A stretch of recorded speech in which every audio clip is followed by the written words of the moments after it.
નમસ્કાર ખેડૂત ભાઈઓ તથા વ્યાપારી ભાઈઓ, હું વિશ્વાસ એગ્રો એજન્સી ધુડાભાઈ મારું નામ. આજે તારીખ 23/2/2024 ના રોજ ધારપીપળા મુકામે ગોલ્ડ કિંગ કંપનીની આવેલી નવી એક વેરાયટી જીરાઈની A1 રિચર્સ જીરો એટલે ગોલ્ડ કિંગના A1 રિચર્સ જીરાઈની ફિલ્ડ વિઝિટની મુલાકાતે આવેલો છું શ્રી નરસિંહભાઈની વાડીએ. તો આપણે નરસિંહભાઈને પૂછ્યા કે આ જીરું તમે ગોલ્ડ કિંગનું વાવ્યું છે, જે 3 પટ વાળું આવે છે, તો આ તમને કેવું લાગ્યું જીરું? આ હારામાં હારું જીરું કહેવાય, કારણ કે આ જોઈ લો તમે ઉતારો, આમ ફાલ જીરું દાણો કમ્પ્લીટ છે, અને આને હુકારો બુકારો કોઈ વસ્તુ આવતી નથી.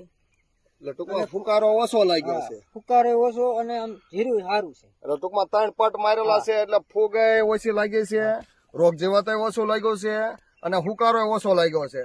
ટૂંકમાં ઓછી દવાના ખર્ચે આ જીરું સારું થાય છે. હા, ઓછી દવા એટલે તમારે આમાં લગભગ મેં 7 રાઉન્ડ મેળવ્યા ખાલી 5 થી 7 રાઉન્ડ કમ્પ્લીટ થઈ ગયું. અને અત્યારે જોવા જઈએ તો કે આ સંપૂર્ણ જીરું અત્યારે ભૂરકાવાની અવસ્થાએ આવી ગયું છે, એટલે ટૂંકમાં હવે સૂકું થવા જઈ રહ્યું છે અને રોગ જીવાત પણ ઓછું લાગ્યું છે અને કાળિયારાનો પ્રશ્ન પણ આમાં ઓછો આવ્યો છે.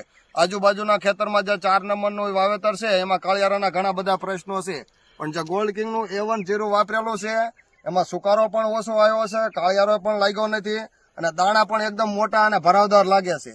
જોયું ને, બધી જગ્યાએ જોઈ શકો છો કે દાણા એકદમ મોટા અને ભરાવદાર છે અને વજન પણ સારો પૂરશે.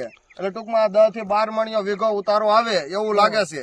એટલે કે મારા ખ્યાલ મુજબ ઓછા ખર્ચે વધારે ઉત્પાદન મેળવવું હોય તો ગોલ્ડ કિંગ કંપનીનું A1 જીરું વવાય, અને A1 જીરું જે ખેડૂત વાવે એનું ઉત્પાદન પણ સારામાં સારું આવે. એટલે વિશ્વાસ એગ્રો એજન્સી ધુડાભાઈ મારું નામ. હું સર્વ ખેડૂત મિત્રોને એવી ભલામણ કરું છું કે ગોલ્ડ કિંગ કંપનીનું A1 જીરું વાપરો અને ઉત્પાદનમાં ડંકો વગાડો. આભાર.